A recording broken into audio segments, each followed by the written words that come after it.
Fala galera, tamo junto, hein? Zavo Lima na área, aqui na parceria História em Casa, História é Vida.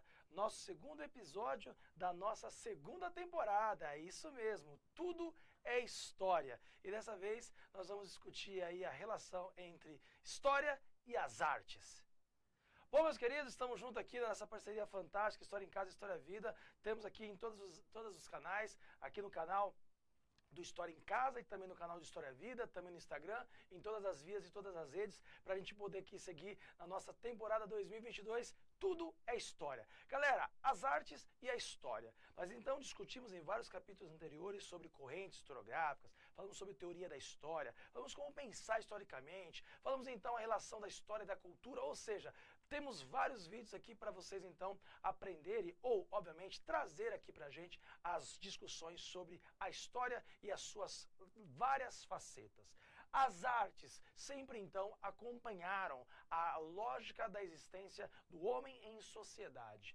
Bom, há todo um debate complexo entre a chamada historiografia da arte ou a história da arte. Aliás, isso é uma disciplina que se estuda, uma graduação é feita. Existem os especialistas da história da arte. Aqui, nessa nossa discussão, não vamos então entrar na especificidade da história da arte, e sim continuar a nossa discussão de que tudo é história. E nesse ponto, então, as artes é um suporte muito importante para a lógica de como que o historiador e também você que quer pensar historicamente entende a história a partir das artes. Bom, pessoal, expressões artísticas, a lógica daquilo que é então produzido pelo homem, naquilo que a gente tem como, expressões culturais. A gente pode falar então, por exemplo, de pintura, nós podemos falar de escultura, de arquitetura, de música e também, nas mais contemporâneas artes, falar um pouco então aí de cinema. E por que não, a relação que temos também com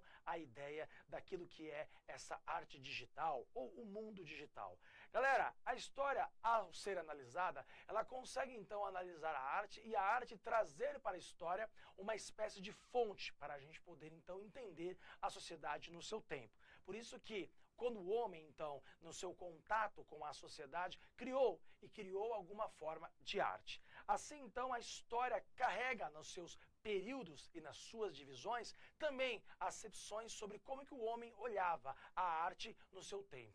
Por exemplo, podemos citar lá atrás, voltar bem lá atrás, naquilo que nós chamamos de a pré-história. Na pré-história, pessoal, a gente sabe que existem as famosas artes rupestres.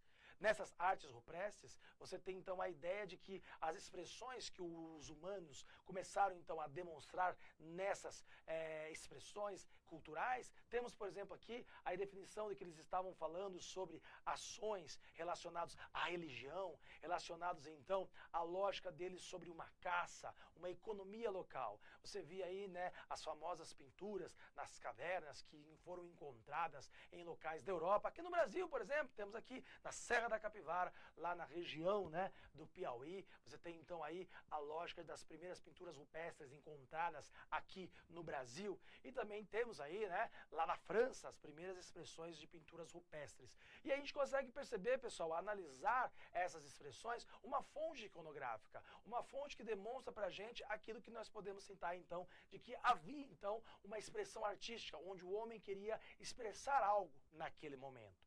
Quando você então vem um pouquinho mais para frente, já entrando aqui naquilo que nós chamamos de antiguidade, é muito comum a gente analisar então a arte e a arquitetura dos egípcios, a arte e a arquitetura dos mesopotâmicos, e aí você tem as grandes construções das pirâmides, que se relaciona com a cosmologia daquilo que os egípcios pensavam sobre a crença da vida após a morte, a chamada escrita pictográfica dos egípcios, que no caso era uma escrita sagrada, mas ao mesmo tempo também era uma expressão artística.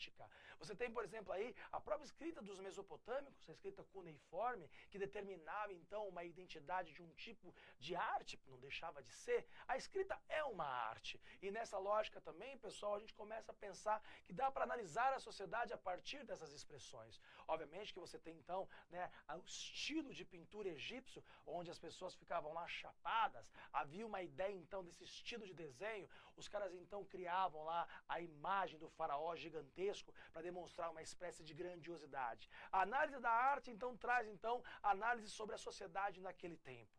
Todo mundo já ouviu falar da arte grega, da expressão do belo, a beleza nas esculturas gregas, nas pinturas gregas, o racionalismo grego presente nestas escritas, assim como também a mitologia grega, que foi muito perpetuada pelas ações de poetas. Olha só, a literatura épica de Homero, a lógica do pensamento grego, então, transpassada a partir de uma escrita. E você então fala de poetas, você fala de cantores, os aedos gregos, e você também tem, obviamente, aquela expressão belíssima das lógicas de racionalismo, de matematização da arquitetura grega, de toda aquela ideia dos templos e das construções gregas que são tipicamente. Quem aqui nunca ouviu falar dos estilos das colunas gregas? As dóricas, as jônicas e as coríntias. Ou seja, pessoal, a arte então demonstra um tempo, uma maneira de pensar de uma determinada civilização.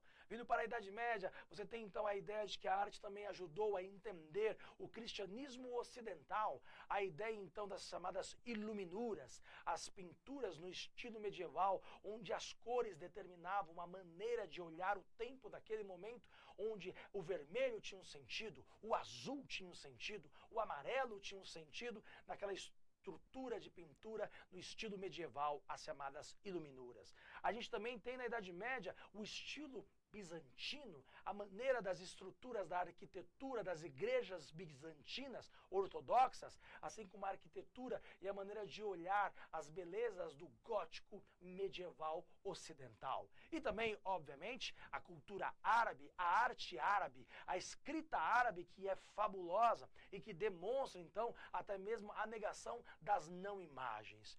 E aí, obviamente, pessoal, que seguindo nesse construto histórico, não tem como a gente não falar sobre o Renascimento. E aí o Renascimento cultural, onde pintores, artistas, escultores ficaram muito famosos, tais como, por exemplo, não tem como não falar de Renascimento e falar de Michelangelo Buonarroti, ou falar, por exemplo, de Leonardo da Vinci. Olha as duas expressões muito conhecidas de uma maneira nova de se entender a pintura. Você tem, por exemplo, a grande pintura da Mona Lisa de Leonardo da Vinci, onde você há toda uma expressão desse momento, a reconfiguração da arte grega presente na Idade Moderna, a matematização, a perspectiva, os planos de fundo, assim como você vê lá a mistura entre cultura grega e cultura cristã no Michelangelo ao pintar a criação do homem, ou a criação de Adão, no teto da Capela Sistina. Isso tudo, pessoal, demonstra, então, movimentos de um tempo, de movimentos de pensamento. Olha só, lá na Idade Média, a cultura e a arte era pensada dentro do teocentrismo. Na Idade Moderna, a cultura era pensada dentro do antropocentrismo.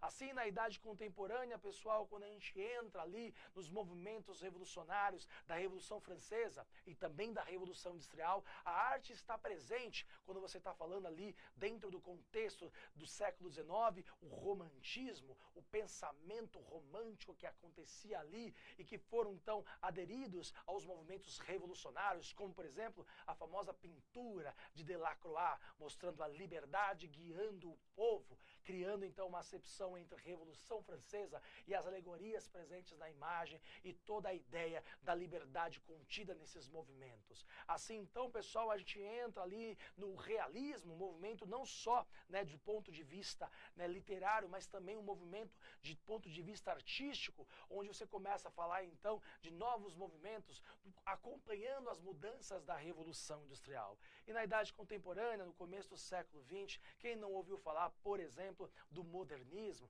quem não ouviu falar aqui no Brasil, por exemplo, da Semana de Arte Moderna, olha só, onde artistas começaram a colocar nos seus movimentos a política, os seus posicionamentos em relação ao mundo, por exemplo, quem não lembra aí do estilo do cubismo, pensado pelo artista e o grande pintor, que pintou ali, o Pablo Picasso, que fez então o quadro famosíssimo, de Guernica, mostrando aí as atrocidades dos nazistas nos bombardeios. O estilo então, do chamado aí, o que os caras começavam então a negar ali, aquelas expressões, o fascismo que aderiu aí o futurismo, o progressismo de uma ideia, de um estilo de movimento. Então as artes, pessoal, são aderências de momentos e que expressam política, que expressam ideias do seu tempo. O século XX é recheado disso. Você tem então ali, né, os artistas que foram acoplados dentro do movimento da União Soviética,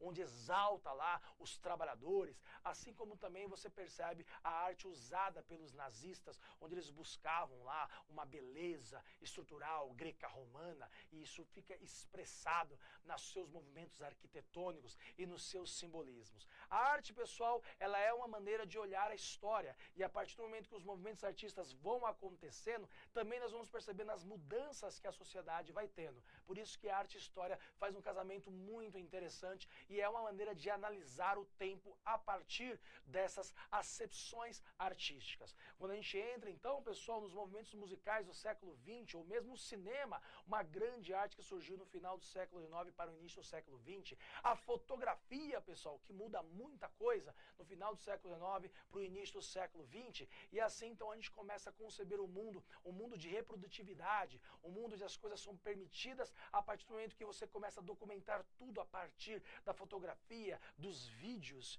e aí a gente entra na era do cinema, na era da fotografia, as grandes movimentos musicais. Quem não consegue lembrar que os anos 60, o movimento de contracultura, onde o rock and roll, o estilo dos hippies, a arte, então, pessoal, está presente sempre nas ações que os humanos fazem, não só para expressar uma espécie de liberdade interna, não só para expressar aquela cultura interna de um determinado grupo, mas também para se manifestar politicamente, se posicionar. A arte sempre esteve presente na história, e a história, então, estuda a arte para poder entender cada vez mais os movimentos humanos ao longo do tempo. História e as artes. História é vida, história em casa. Galera, se você gostou desse vídeo, clica, compartilha, ativa o sininho para receber as notificações. E olha só, estamos sempre aí abertos às suas colocações para que novos vídeos sejam feitos, para que as nossas discussões aqui de história sejam sempre alargadas. Tamo junto, até mais. Grande abraço. Tchau, tchau.